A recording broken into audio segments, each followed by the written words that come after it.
Bismillahi walhamdulillahi wassalatu wassalamu ala rasulillah.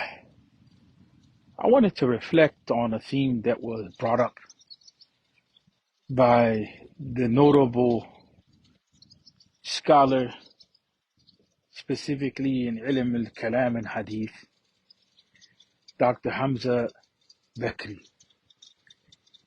He brought up the issue that the prohibition of logic, and when I mean logic, I'm talking about logic in its sense that it has been used within Islamic tradition, that the prohibition of logic, and he added on to that and another, or the issue of thinking through things in an orderly way, that this has led at the end to ilhad. And ilhad in the Arabic shouldn't be 100% equated with atheism as we know it in the West, although it can include that, because the term ilhad, it encompasses more than just saying atheism. It encompasses a turning away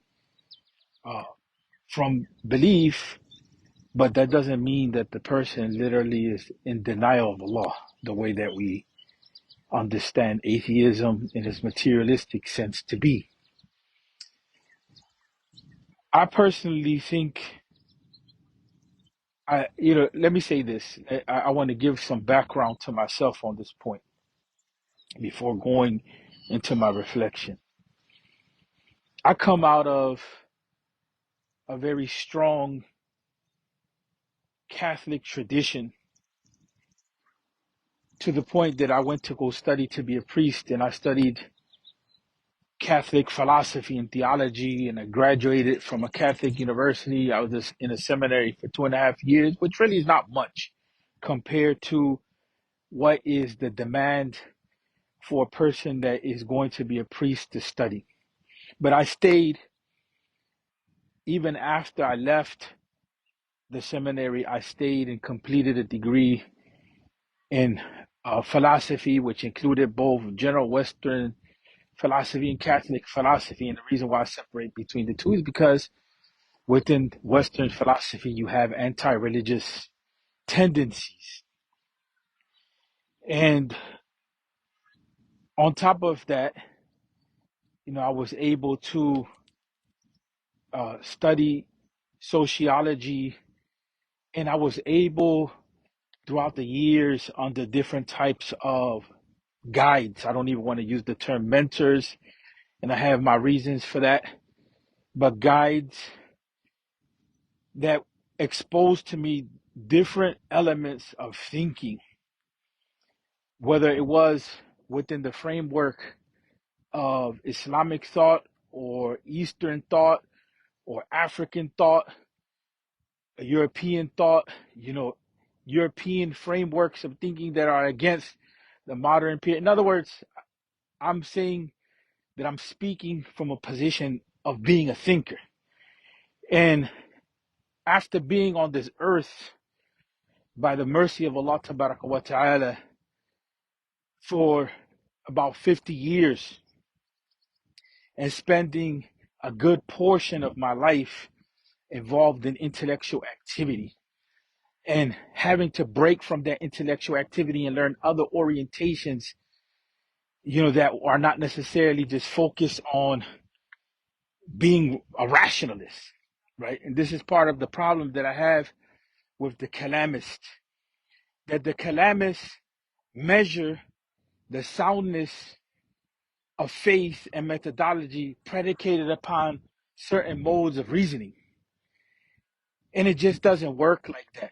Like, I can agree with the idea that, and this is where I found his point to be extremely valid. He said that it's not going to work by by shutting people down when they have questions, by telling them that questioning and reasoning, or more so reasoning, is a matter of bid'ah, and so on and so forth.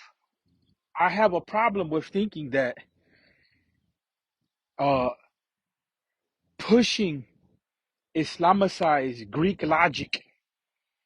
And I've said this for a number of years now in different ways. I have a problem with the calamist thinking that we're in a situation that if only we were to study uh, logic and the reasoning that the Muslims have had in the tradition, then we will save ourselves from the problems that we see in the Muslim community with regard to people having doubts in Islam and so on and so forth. That doesn't work like that.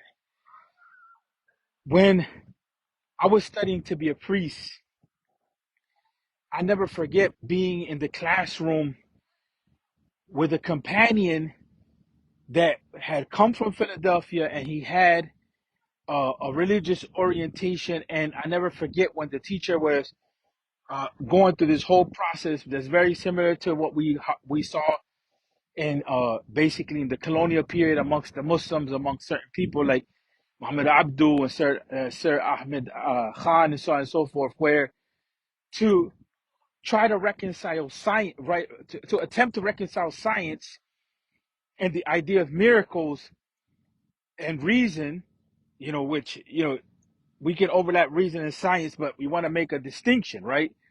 We want to make somewhat of a distinction because science has a certain philosophy and so on and so forth. And I'm not going to get into the details of that. But to reconcile, the idea came up that miracles were not really miracles. You know what I'm saying? Miracles were not really miracles. And so the issue comes up that they were saying, well, they were giving rational explanations with some sort of scientific inclination as to why Musa alayhi salatu wasalam, why was it that the Red Sea was split as a miracle, and how can we rationally explain that? In other words, how can we deal rationally with miracles? And I saw the brother's faith completely break down and collapse. And there's times that we were in church together, and I've seen people, they just have mental shutdowns and breakdowns. The guy who was breaking down with regard to the issue of the miracles being scientifically explained away, he ended up crazy in a hotel, by the time he left. And so when I look at the situation, people, it's like, how in that case, you know what I'm saying, faith in that case and reason were brought together. And so did it, was the presence of reasoning a safeguard against people leaving religion? You know what I'm saying, in that case? Or did it also create a problem on its own terms? And so these are things that we have to look at. It's like the methodology, not to say that if we bring back logic, then things will resolve themselves. The calamists think that reason by itself is going to solve itself. So we're going to solve